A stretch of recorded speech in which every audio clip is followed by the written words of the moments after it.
Bonjour tout le monde, ici Mélissa, bienvenue à ces minutes mieux-être pour Migraine Québec. Ce matin, j'avais envie d'aborder le sujet des limites.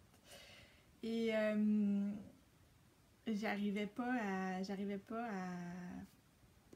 packager ce sujet-là parce que je me disais ouais, mais c'est pas vraiment un sujet dans lequel j'excelle particulièrement à respecter mes limites. Et je me suis dit que c'était une belle porte d'entrée, en fait, d'ouvrir vraiment une discussion sur ce sujet-là, puis qu'on va pouvoir continuer ensemble dans les commentaires tout au long de la journée, de la semaine, quand vous regarderez la vidéo. Donc, sur qu'est-ce que c'est que respecter ses limites. Et c'est complexe, c'est un sujet qui est très complexe, c'est un sujet qui est complexe en migraine et qui, on a un signal d'alarme qui est très clair, donc quand on n'a pas respecté nos limites, la migraine, ça déclenche. Elle se rappelle sa job qui est de nous rappeler que, ouais là c'était trop. Mais comment qu'on fait pour écouter les signaux qui viennent avant ça? Comment qu'on fait pour respecter ses limites à soi? Comment qu'on fait pour accepter les contraintes que la maladie nous impose, puis pour passer par-dessus ce sentiment-là que oui, mais si j'écoute mon corps, si j'écoute mes limites, je ferai rien de mes journées. Et je le sais pour l'expérimenter que c'est une croyance qui est très enracinée en dedans de moi. Et je le sais pour l'expérimenter aussi que quand j'arrive à plus écouter ce que mon corps me dit, finalement j'arrive à en faire un petit peu plus que ce que je pensais au départ, même si l'ordre des choses me paraît illogique.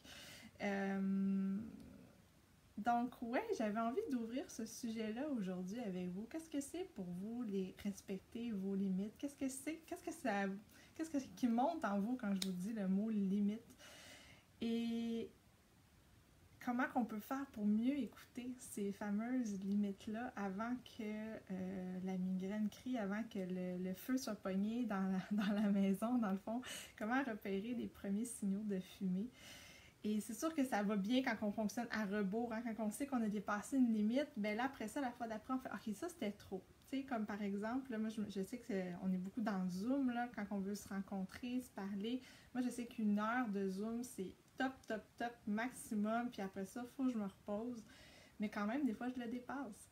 Donc, comment je peux faire pour la fois d'après me respecter là-dedans, puis respecter les gens avec qui je suis, respecter mon temps, respecter mon énergie?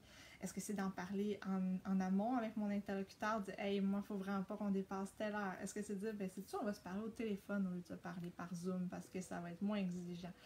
Donc, c'est des petits trucs comme ça qu'après coup, on arrive à trouver. Puis quand on arrive à les trouver, on arrive à mieux, après ça, les appliquer. Puis aussi, les limites, ben, c'est changeant dans le temps. Et c'est ça qui est tricky. Ma limite aujourd'hui n'est pas la même que ma limite demain. Puis elle n'est peut-être même pas la même que ma limite cet après-midi.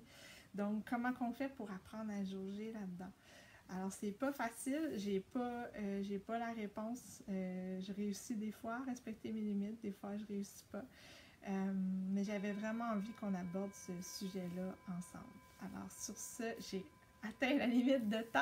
Donc, je vous souhaite une bonne journée, puis j'ai hâte de vous lire sur ce sujet-là. Bonne journée.